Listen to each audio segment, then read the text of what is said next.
একটা সুন্দরী মেয়ে খেলা দেখাচ্ছে পার্কের ভেতরে, তিমি মাছের উপরে উঠে মাছের উপরে নাচানাচি করতেছে। নাচতে নাচতে হঠাৎ করে তিমি মাছ ওই মেয়েটিকে খাওয়ার জন্য হা করেছে, মুখের মধ্যে ঢুকেছে, আবার কোনো ভিডিও দেখা যাচ্ছে পানির মধ্যে পড়ে গেছে, কিছুক্ষণ পরে সে মারা গেছে। আবেগে জাতি ফেসবুকে প্রচার করলেন। সবচাইতে বড় ফেতনার নাম হলো দাজ্জালের ফেতনা। এআই একটা অ্যাপ নেমেছে, ফেসবুক ইন্টারনেটের মধ্যে যত ভিডিও দেখা যায় এর অধিকাংশ ভিডিও এক নম্বর ভিডিওর চাইতে 2 নম্বর ভিডিও বেশি। কথা কর না, মানে আসল না নকল এটা বোঝার কোনো বুদ্ধিই নাই, এমন ভাবে এআই দিয়ে ভিডিও তৈরি করা হয়। একটা সুন্দরী মেয়ে খেলা দেখাচ্ছে পার্কের ভেতরে, তিমি মাছের উপরে উঠে মাছের উপরে নাচানাচি করতেছে। নাচতে নাচতে হঠাৎ করে তিমি মাছ ওই মেয়েটিকে খাওয়ার জন্য হা করেছে, মুখের মধ্যে ঢুকেছে, আবার কোনো ভিডিও দেখা যাচ্ছে পানির মধ্যে পড়ে গেছে, কিছুক্ষণ পরে সে মারা গেছে। আবেগে জাতি ফেসবুকে প্রচার করলেন।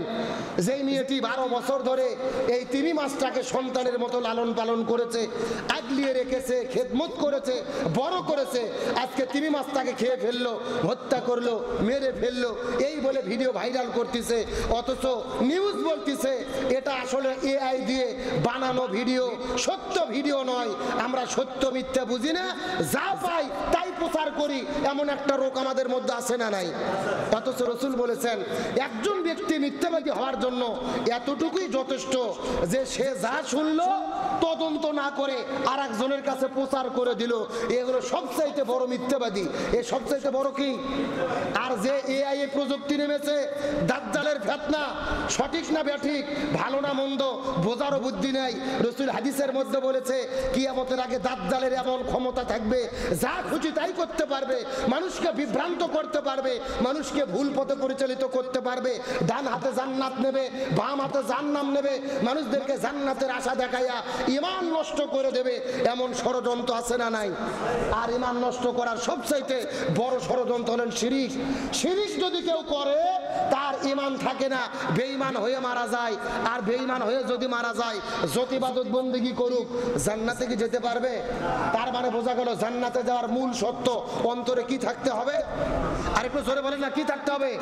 সবচাইতে মূল্যবান সম্পদের নাম হলেন ঈমান।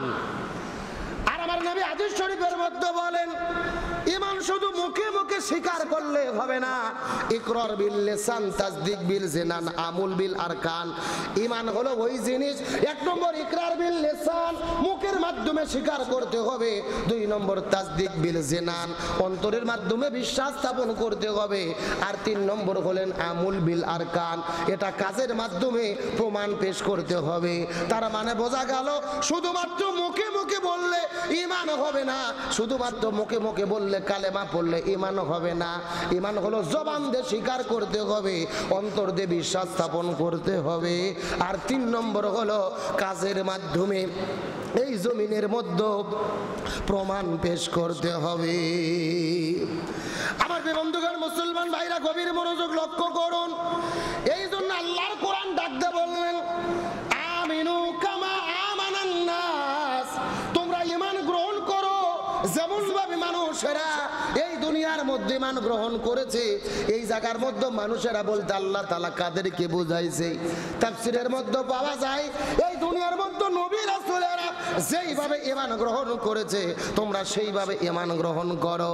কিছু কিছু মুফাসসিরগণ বলেন সাহাবীরা যেমন ভাবে ঈমান গ্রহণ করেছে এই জমিনের ভেতরে তোমরা তেমন ভাবে ঈমান গ্রহণ করো। আর ঈমান গ্রহণ করার পরে ঈমানের মজা একবার বুঝতে পেরেছে, ঈমানের স্বাদ একবার বুঝতে পেরেছে, ওই ঈমানটা মুখের মধ্যে নিয়ে হাসতে হাসতে তারা জীবন দিয়েছে, কিন্তু জালিমের কাছে মাথা নত করে।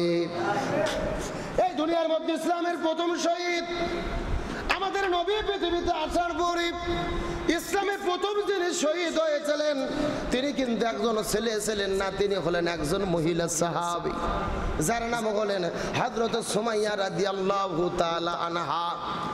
আমার নবীর প্রতি ঈমান গ্রহণ করার কারণে, আল্লাহর প্রতি কালেমা পড়ে মুসলমান হওয়ার কারণে সুমাইয়া রাদিয়াল্লাহু তাআলা শুধুমাত্র একাই তিনি কালেমা পড়ে মুসলমান হন নাই, তার একটা ছেলে ছিলেন যার নাম হলেন হযরতে আম্মার রাদিয়াল্লাহু তাআলা।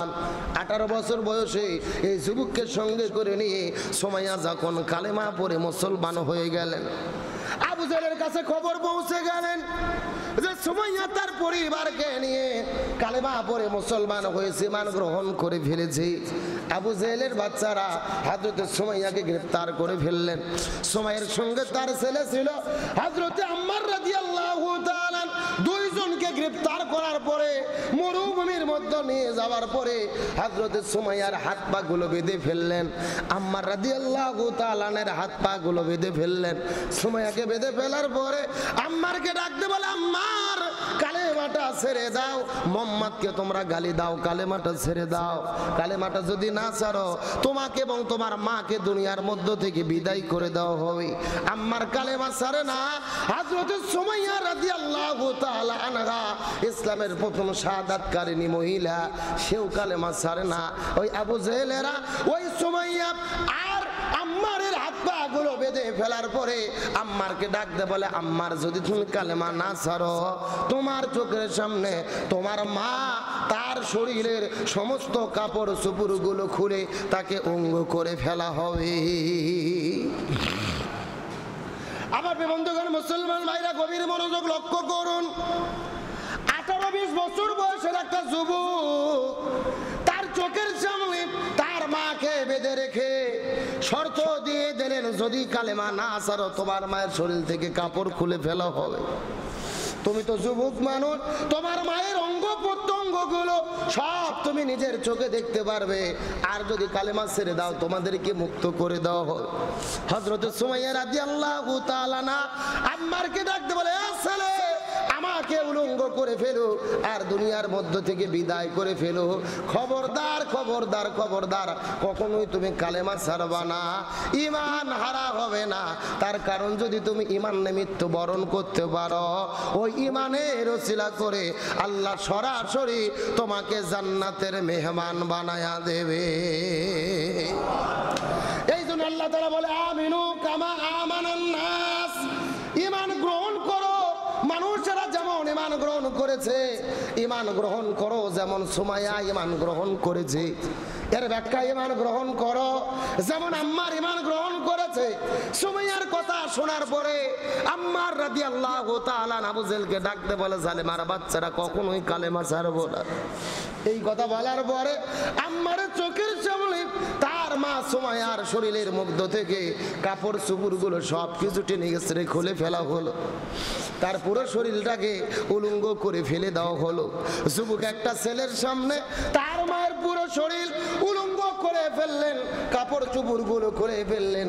আম্মার রাদিয়াল্লাহু তাআলা লজ্জায় তার চোখটা বন্ধ করে ফেললেন, নিজ দিকে চোখ দিয়ে আছে, তারপরও কালেমা ছাড়ে না। চোখের সামনে আম্মারের মাকে অত্যাচার নির্যাতন করা শুরু হলেন, অনেক দূর থেকে বর্ষা নিক্ষেপ করা শুরু করলেন। হযরত সুমাইয়া কালেমা ছাড়ে না, তার ছেলে আম্মারও কালেমা ছাড়ে না। সর্বশেষ সুমাইয়াকে মরুভূমির মধ্যে ছেড়ে দিয়ে মরুভূমির মধ্যে শোয়া দিয়া হাত পায়ের মধ্যে পেরেক মেরে দেওয়ার পরে একটা বর্ষা বের করার পরে সুমাইয়ার লজ্জাস্থানের ভেতরে এই বর্ষা দিয়ে আঘাত করতে করতে সুমাইয়া রাদিয়াল্লাহু তাআলাকে দুনিয়ার মধ্য থেকে বিদায় করে দিলেন। ইসলামের প্রথম শহীদ, মহিলা শহীদ, আমাদের মা হযরত সুমাইয়া রাদিয়াল্লাহু তাআলা আনহা এই দুনিয়ার মধ্য থেকে বিদায় নিয়ে চলে গেলেন। আর আম্মারকে ডাক দিয়ে বললেন, এ আম্মার, খবরদার খবরদার কালেমা ছেড়ো না, আমি দুনিয়ার মধ্য থেকে বিদায় নিয়ে চলে যাচ্ছি। এই বিদায় শেষ বিদায় নয়, আমি বিদায় নিতে নিতে আল্লাহর জান্নাতের ঘ্রাণ পেয়ে যাচ্ছি। চিৎকার করে বলেন আল্লাহু আকবার। এই জন্য আল্লাহর কোরআন বলেন, আমিনু কামা আমানান নাস, তোমরা ঈমান গ্রহণ করো যেমন করে সাহাবীরা ঈমান গ্রহণ করেছিলেন। সুমাইয়া রাদিয়াল্লাহু তাআলা তার সন্তানকে বিদায় হতে দেখলেন, সন্তান মাকে বিদায় হতে দেখলেন, এই দুনিয়ার মধ্য থেকে বিদানে চলে গেলেন। কিন্তু তারপরেও তারা কালেমা ছাড়লেন না, ঈমান ছাড়লেন না। তার মানে বোঝা গেল ঈমানের বলে যারা বলিয়ান হয়ে এই দুনিয়ার মধ্য থেকে হাসতে হাসতে বিদায় চলে যায়, এরা মরে যায় না। এই মানুষগুলোদেরকে জান্নাতের মেহমান বানায়া দেয় কে?